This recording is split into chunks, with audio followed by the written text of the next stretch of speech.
It's a brand new week and your wallet is still crying, but hey, I've got some funny shoes that I'm gonna show you. We're starting with the worst cable melt to date and DDR5 RAM that now costs more than a console. Yay! Plus, Intel's next-gen laptop chips just leaked and AMD is trying to confuse us with more acronyms. You know the drill. Let's get into it. All right, get this. Customers' brand new ZOTAC RTX 5090 had a complete cable meltdown. That's thanks to the infamous 12-volt high power connector we love so much. Now, the shocking part, they were using a power supply below the recommended minimum. Let's find out how this happened. Boy, cable melts. We're no stranger to the stories like this, right? I'm sure, in fact, I've covered it several times on this channel of varying degrees of severity. This is, by all accounts, and you can tell from the article right here from Video Cards, the most severe melt reported so far. And this comes to us by the way of Reddit. And as you can see from the photo here, it is indeed a melty boy. This card has been melted, like the cable, at least. Subsequently, the card is the benefactor of said melt. Check this out. You've got a new user reporting the most severe connector failure that we've seen so far. This is on the RTX 5090 ZOTAC card. You can see right there. Previous cases usually limited to burn marks. And we've seen that before, especially on those little yellow power connectors in the past. You see the burn marks on them. This is something far, far worse. Check this out. You usually have some warning signs leading up to things like this, like black screens under load. In this case, the power connector is completely melted, which suggests prolonged overload or poor power delivery rather than a brief contact issue. Now, we talked initially when we were going into this story about the power supply potentially causing this, and also a very interesting power supply pairing with a 5090. We're going to get into that in a second. The affected system also uses a Ryzen 5 5600X processor, stayed under 60 degrees Celsius, CPU, not drawing a whole ton of power overall. So we'll go ahead and we'll check the box off. That's not the reason why this happened. The user states they installed the latest NVIDIA drivers and powered the card, here we go, with a Cooler Master MWE 80 Plus Gold 850 watt V2 unit. This is going on a system with the 5090. That's a very interesting power choice. Usually you've got 1,000 watt minimum recommended specification. This is coming from ZOTAC for the 5090. So 850, not quite what you want there, but is that what's going to lead to a cable melt? I don't think so, but let's continue. Now, here's the important part. ZOTAC, as I said, recommends that 1,000 watt power supply, which means the configuration was below the vendor guideline. That makes user error a likely factor, even if other variables such as the connector seating or cable quality cannot be ruled out for photos alone. Now, is an 850 watt going to cause your card to turn into a bonfire? I don't quite know. There's so many things in the chain leading up to this that you really don't know what caused this until you look at the system, like, and do a full autopsy, if you will. The 12 volt 2x6 was supposed to be the fix for the 12 volt high power mess, and apparently we upgraded from a stove fire to a literal bonfire on this bad boy. Just imagine being this person and the sinking feeling when you smell burning plastic and you realize that your entire paycheck is currently on fire, or multiple paychecks more likely, inside of your PC. Lesson learned. You need to hear the click. Even if you do hear the click, push that cable in until your fingers freaking bleed. I guess is that what we've learned from this? Or we've learned that 12 volt high power gonna 12 volt high power. I think that's more than likely what's going on here. Let's take a look at the comments, see what people are saying below. What do we got here? I have this card, and I have to admit, this has to be the dumbest case of melting so far. Specs of the PC, ridiculous. Wimpy CPU, okay, whatever. I use a 1200 watt Corsair. Also, because I have an Intel 4th gen, I can say playing Cyberpunk at proper settings. The 850 watt, in this particular case, isn't even used that much. The CPU TDP is about 200 watts in that case. This guy has the exact same card, I would imagine, based on his comment. And he wants to show you his 1200 watt Corsair power supply. I showed you my Corsair 1200 watt power supply. Please respond. How is a PSU with more than enough capacity user error? Just because the AIBs take bribes from PSU companies? Big PSU has entered the chat. I don't know if the conspiracy goes that deep, but then again, a lot of things have surprised me in this industry. So I'm not sure. I'm not sure. Adapters for people with outdated PSUs do not have 12 volt high power. Maybe he had a 3070, 3080 system for 4 years and thought it'd be okay to just upgrade the video card. Now that very well could be, because if he's rocking the 850, this could have just been an upgrade path for him. Also, the CPU pairing is very interesting on this build, as another comment had mentioned earlier. I don't know, man. Let me know if you guys have some theories on this melty boy in the comments down below. DDR5 memory prices have gone absolutely insane. I'm sure you've seen it. A 64 gigabyte kit of DDR5 6000 will now cost you as much as a mid-range GPU, or get this, more than a brand new PlayStation 5. Welcome to the Wild West of PC building. We're in it together. Let's read more about this mess that we are finding ourselves in. Christmas bonuses came in. Oh my gosh, Finally, I've been waiting for this, Travi. Thank you. This is like 10 grand easy, right? Yeah. This 512 stick. Yep, we're gonna hang on to this. This is big stuff. Guys, RAM prices, as you know, I'm not breaking any news on this one, going absolutely nuts right now. Check this out. This is so crazy. 64 gigs of DDR5 6000. These kits are now priced near a 9070 XT and more expensive than a PlayStation 5. What's going on? What are we doing? What's happening? AI, baby. It's all those droids and crop tops you guys keep making. Or the Sora videos you guys keep making of me. Boy, they are outrageous. In the wake of recent memory price updates, we have an interesting story. This is coming from Tom's Hardware. I love Tom, and I love his hardware. There are comparison. Is that weird to say? Whatever. It's it. Their recent comparison shows that the cost of a popular 64 gigabyte DDR5 kit, 232 gig modules, is now higher than a PlayStation 5. And check this out. This is after a discount from Newegg. So this is ripping pricing. And I'm being so sarcastic there. So please don't take that out of context. This is G.Skill Trident Z5 Neo RGB 64 gig kit, now listed at, oh my gosh, $599. And that is after a generous price cut from $640. And then there's also a promo code that takes $20 off of the memory. It's not the cheapest, it's not the fastest, but this has AMD Expo support, so that may be of interest to people with those AMD builds. Black Friday, similar build kit, Intel XMP, for $50 after the promo code. So not all kits are the same, but the price is still out of control. Almost as expensive as a Radeon RX 9070 XT, $599. The price is getting wild. PlayStation 5, 399 buckaroos for Black Friday, and the disc edition, $450. So you have a choice to make, and I want to know what your choice is. This is very, very important. Do not answer incorrectly. Do you buy the RAM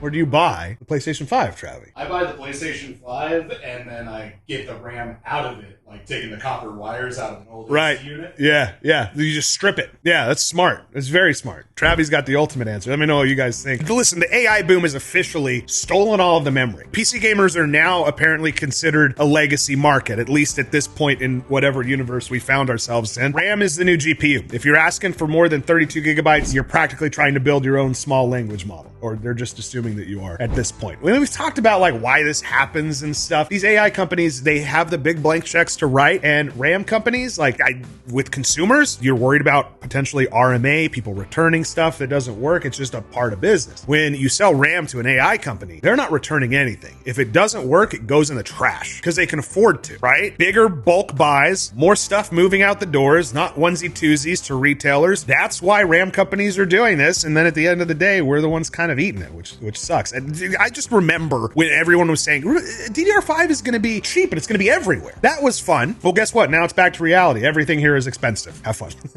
By the way, if you want more insight on the Ramageddon, check out the podcast episode that we recorded. It's right here on the channel. The boys break down what's going on. So if you want to be part of that and really, I don't know, get angry, then check out the podcast. It's on the channel. We also do break down crying in the episode, so you will want to watch that. It's very emotional. Let's see what the comments are saying. Take a peek. Don't care. Be happy with what you have now and ignore this shit show until it passes. Don't be like those idiots ripping their RAM out and putting it on sale to rip off people. That's you ripping RAM out of the PlayStation, Travi.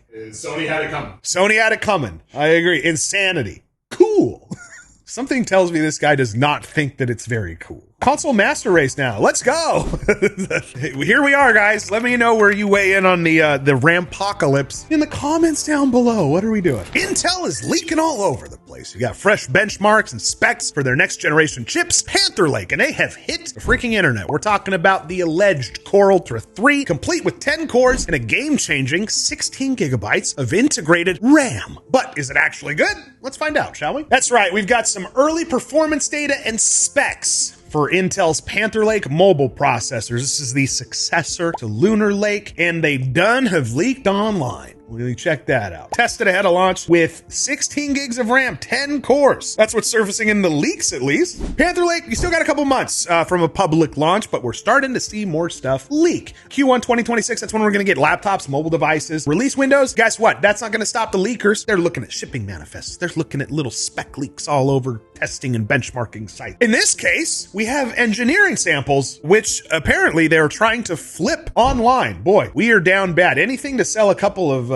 mobile processors to buy some RAM these days. Listings reveal interesting details about Intel's upcoming mobile family, including a supposed power limit for the Core Ultra 3 SKU. Check this out. Here's the post on X attached to the original reference platform Intel uses in its labs. Look at that. Oh my gosh, so much data coming out of this thing. The leak specifically, this leak in particular targets Core Ultra 3 SKU. So that's expected to be lower to mid-range chip. That's your 10 core configuration, 2 performance, 4 efficient, 4 low power efficient cores. And really, I think the big news from this leak is the 16 gigabytes of integrated LPDDR5X memory mounted directly onto the package. That's similar to like Apple's unified memory approach. Integrated memory, that's going to improve things like your efficiency, reduce latency, and lower the overall size of a laptop's motherboard. Even though this is an engineering sample that likely doesn't unlock the full potential of the silicon, which is stepped AO, the pictures attached show the CPU close and in great detail. You can see 4 tiles on the processor, along with 1 empty tile, you can see right there. Since this SKU is based on the PTL16C4X-E3 die, we're missing a few cores. The entire package is socketed using BGA 2450 platform. Now, this actually isn't the only Panther Lake ES CPU allegedly floating around. They're finding more. It's all on Twitter. If you want to see a bunch of leaks, go follow some of these Twitter accounts, because boy, they just pop up all over. This is coming from another leaker. Zack for free showed the lower end sample with only 2 P cores and 4 E cores, which is unusual considering every Panther Lake SKU is expected to feature LPE cores. Pre-production silicon. So, I mean, you're going to see what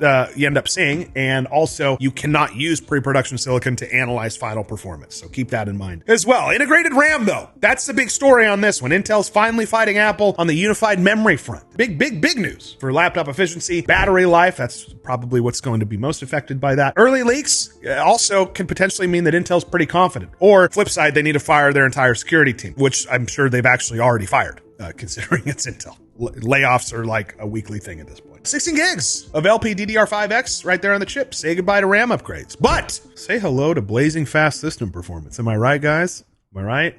Anyone? Laptops? People love laptops. In some much needed comic relief, Microsoft and Crocs are back at Crocs. They've launched a new line of controller inspired shoes, proving that Xbox is still the king of weird yet wonderful product tie-ins. Let's take a look at these shoes and see if they have any back in a size, I'm a 9.5, I think. I don't buy shoes a whole lot. Now this is funny. I bought my very first pair of Crocs and they haven't arrived yet. I bought the official Microsoft Crocs, which Xbox, Microsoft, it would make sense that they're making Xbox versions. I bought these little Windows themed Crocs. They also come, and I'm so glad they included Clippy on these. Very excited to take delivery of these. Again, my very first pair of Crocs as a grown man. This is a big time. They say you'll remember your daughter's wedding. You'll remember, you know, your own wedding. You'll remember, gosh, your kid's first day of school. I am excited to now remember my first pair of Crocs. Windows Crocs. Pretty exciting. Yeah. And coincidentally, you could wear them to a wedding or anniversary or a funeral even. I'll go down the aisle. Yeah. To go down the aisle in your Windows Crocs? Whew, what are we even talking about? Or flip side, getting back to the article, this Croc is not an Xbox. We've got Xbox Crocs. Check this out. Now this is pretty cool. I like this. And it's all about the placement of they call them gibbets. Yeah. They're the little things you can put on your Crocs. These look like they have them all built in and it's just an Xbox controller, which is kind of funny. Microsoft and Crocs. Check this out. Just a short time after those limited edition XP shoes, guess what? We've got the Xbox edition. The Xbox Classic Clog doesn't actually play games, as if maybe you needed to know that, but it might fool you, with toes covered in Xbox controller buttons and even joysticks as well. These shoes are real. They are real, and they look like you're wearing 2 Xbox controllers. This is the ultimate flex for couch co-op, if you will. And I'm not gonna lie, I would buy these. Definition of so bad it's amazing, which is the best kind of tech merch, let's be honest. We wanted games, but we got footwear. It's the Xbox promise. Gaming everywhere, including on your feet. $80 as well, which apparently, now I thought this was a little expensive, but that's typical for high-end designer Croc these days, right? It's not too bad. US size is 6 to 12 for women, 4 to 13 for men. So if you're looking at maybe upgrading your Croc game, you're a big Xbox fan, check these out. Or if you want to be like me, go get those Windows Crocs. They still haven't shipped yet. I don't know if I'm ever going to get them. Guys, let me know if you're going to pick up some Xbox Crocs, or if you have Crocs of your own. I think this could be a new personality trait for me. Give Trash Bench like 10 minutes with these and it'll get them functional. Trash Bench could do some wild work with Crocs. If you're into Crocs, go buy these Xbox ones, I guess. AMD is giving us all a headache with their latest marketing moves. They're ditching the long-standing FIDELITYFX branding and simply consolidating everything under the FSR umbrella. Plus, the fan favorite fluid motion frames is now just Am I saying that right? It's an attempt to simplify their lineup, but at the end of the day, we're all just more confused. Let's take a peek. That's right. Rest in peace, FIDELITYFX. It's dead. It's been taken out back and it's been old yellered. And it's been replaced with FSR branding. Fluid Motion Frames is also renamed FIMF. Check this out. Now, this is all coming on the heels of the new Redstone update that is about to be dropping here in December. FIDELITYFX Super Resolution is going away, or at least the name is, because AMD is apparently dropping the full name in favor of simply calling it FSR. They're choosing to group all of its graphics technologies under the broader FIDELITYFX Super Resolution FSR branding is what they're going for here. If you're a PC gamer, you already know what FSR is from AMD. FIDELITYFX Super Resolution is ubiquitous in PC games because it's extremely easy to implement and it works on almost literally any graphics card. The most common forms, being the first two versions of FSR, are generally considered the worst upscaling option available in any particular game, but they're almost always available. Tell me you're not an AMD fan without telling me on this particular article. But it all comes down to Redstone. Listen, if Redstone drops and we're like, okay, this is pretty good, we're dancing toe-to-toe with NVIDIA on some of the upscaling stuff, maybe a little redemption arc for those that don't believe. Dropping FIDELITYFX is a good start, but just making one acronym mean everything is the hallmark of terrible tech marketing.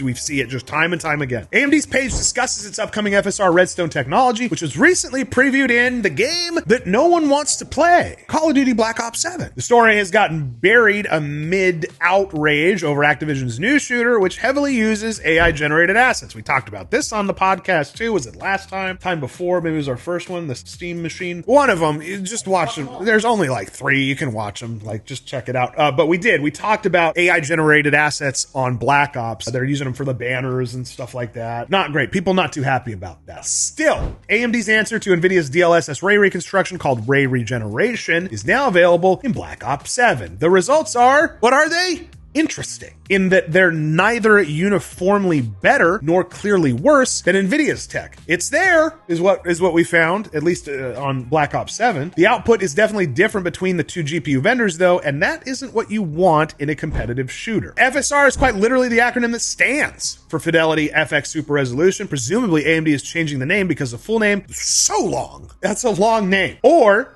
because FSR now represents more than just Super Resolution. But if it doesn't stand for FIDELITYFX Super Resolution anymore, what does it mean? It's certainly not a pronounceable word in its own right. It's a very odd choice from AMD, says this article. Let me know what you guys think, though. Very, very curious. I think that if there's one thing that we can all agree on, it's that if you're going to confuse us with acronyms, you better at least make the features worth it, right? Like, call it what you want. Just have it kick some ass. That would be awesome. That would be a great thing. You've got FSR 4 upscaling, shipping in games already. Ray Regeneration is in preview. That's 2 out of the 4 FSR Redstone technologies. The other 2, ML-based frame gen, and then FSR Radiance Caching, which is a feature that uses a small neural network that knows how light bounces and propagates. That's very similar to NVIDIA's technology as well. We saw that previewed at CES and a lot of shows as well, back in March of last year, in fact. Ray Regeneration and Radiance Caching seem specifically geared toward ray tracing. That's because they are. Whether we gamers like it or not, bleeding edge of gaming graphics, it's barreling towards path trace future. Yes, it sure is. Even on consoles as well. I mean, it's what you're gonna get, right? Makes sense. Streamlined communication was the intention of this move, and also directly competing with NVIDIA's consolidated branding. They've got DLSS, so they've got it all in one package. So it looks like AMD kind of peeking over, looking at the homework and saying, what if we made it a little bit easier for folks? I think that's the attempt here. Let me know if they accomplished said attempt in the comments down below. Let's take a look at the comments, see what folks are saying. The Redstone versioning in the naming is a mistake. PCIe versions, PlayStation, etc., these products never change the number nomenclature, and on the long term, it's what people like. Parallelly, USB and Xbox, who went the stupid changing name way for a short-term attention, are facing criticism for how unclear their versions are now. AMD simplifying all their post-process text under a unique FSR name is a good thing. FIDELITYFX was a bit too gamers of a name anyway. I could see that. That's pretty fair. I'm almost certain these dum-dums are using AI for their marketing decisions. I mean, how else could they be so freaking stupid? Crazy, crazy stuff. FSR is quite literally an acronym. Actually, it's no, because isn't there an X and stuff in there? And FIDELITYFX? We're missing things. That's how acronyms work, right? Yeah, something's wrong there. Something's wrong. FSR has enough brand recognition that it's probably fine and definitely easier to say and remember. Maybe. We'll see. I don't know anymore. Guys, let me know where you weigh in on this. And that is going to do it for the show today. Now, I haven't asked you through this entire show, but if you're watching this and you like videos like this, make sure you like and subscribe. If you don't like videos like this and you like podcasts better, I've got those on the channel as well that we've just started. Make sure that you go watch those. And yeah. Hope you guys had a great Thanksgiving. Holidays coming up. It's pretty crazy. Make sure you check out metapcs.com if you're in the market for a new build. As always, we'll see you next time.